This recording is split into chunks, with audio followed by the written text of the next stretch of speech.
নাম মৃণাল মণ্ডল, ক্লাস 10-এ আমি পড়ি, কাঁচাপাড়া হাই স্কুলের স্টুডেন্ট। আজকে আমাদের সামার প্রজেক্টে জল অপচয় রোধ।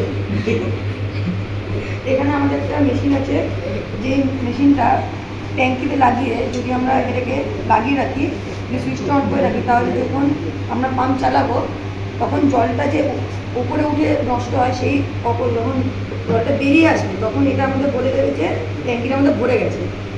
তাহলে আমরা ট্যাঙ্কটা অফ করে দেবো। ফার্স্টে এই দুটোকে এরকম ধরতে হবে,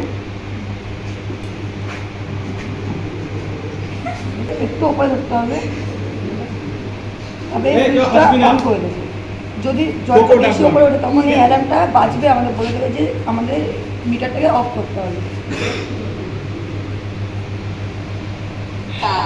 এরকম করে একটা আওয়াজ বার করবে, তাহলে আমরা বুঝে যাবো যে জল ভরে গেছে। তখন এই সুইচটা অফ করে মোটর সুইচটা অফ করতে হবে, তাহলে ট্যাঙ্কির জলটাও পড়ে যাবে না এবং জলটা অপচয় হবে না।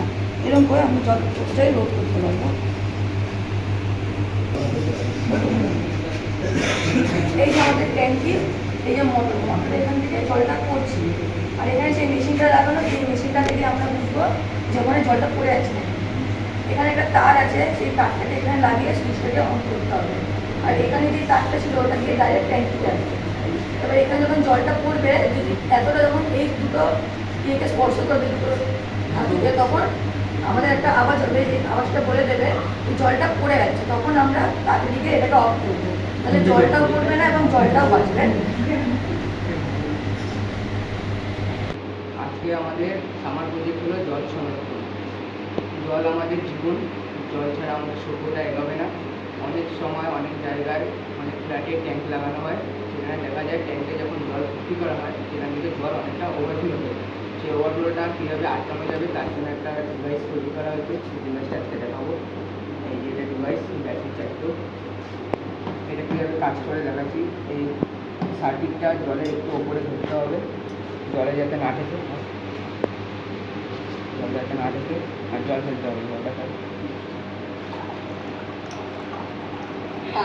যখন এখানে জল অনেকটা ওভারফ্লো হতে যাবে তখন এমন আওয়াজ হবে জলে, তখন আমরা বুঝে যাবো যে জলটা ওভারফ্লো হয়ে যাবে। এভাবে জল অপচয় করা রোধ করা যাবে। এটা হলো আমাদের ট্যাঙ্ক, আর এটা হলো পাম্প মেশিন। পাম্প মেশিন চালানোর পর এখান থেকে জল পড়বে ট্যাঙ্কের ভিতরে, তখন এই সার্কিট, এই যন্ত্রটা এখানে লাগানো হবে। তখন হবে অনেক সময় এই দুটো তার নাও থাকতে পারে, তখন এখান থেকে তারটা নিয়ে লাগাতে হবে। এখান থেকে মেশিনটার তারটা এখানে যোগ করতে হবে। আর এই দুটো পারদ যেটা আছে এটা ট্যাঙ্কের ভিতরে একটু দুটো ইঞ্চিতে রাখতে হবে, যাতে পুরোপুরি জলে না থাকে জিনিসটা। আর পাম্পটা চালু করার পর যখন এটা জলের মধ্যে ফেলবে এই পারদগুলো, তখন আমাদের অটোমেটিক এখানে আওয়াজ হওয়া শুরু হয়ে যাবে। তখন আমরা বুঝবো যে জলটা ওভারফ্লো হয়ে যাচ্ছে।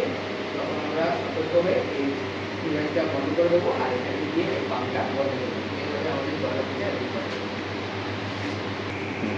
নমস্কার, আমি তনস্বিনী। আমি ক্লাস 10-এ এসএসসি পড়ি এবং আমি কাঁচাপাড়া হাই স্কুলে একজন স্টুডেন্ট।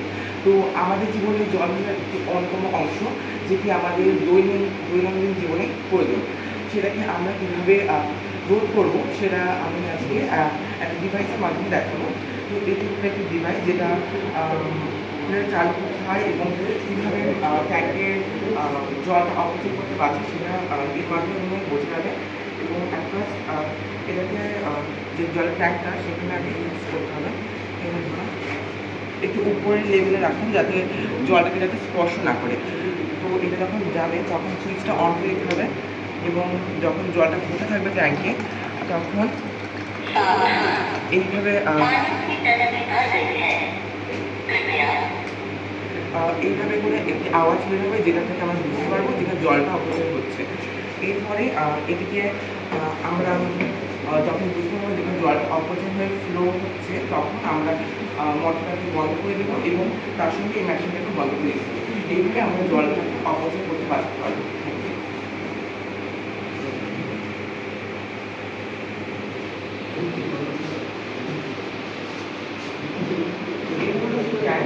আর এটা হলো একটি মোটর, যেটির মাধ্যমে জলটা ফ্লো হয়ে এই ট্যাঙ্কিতে যাচ্ছে এবং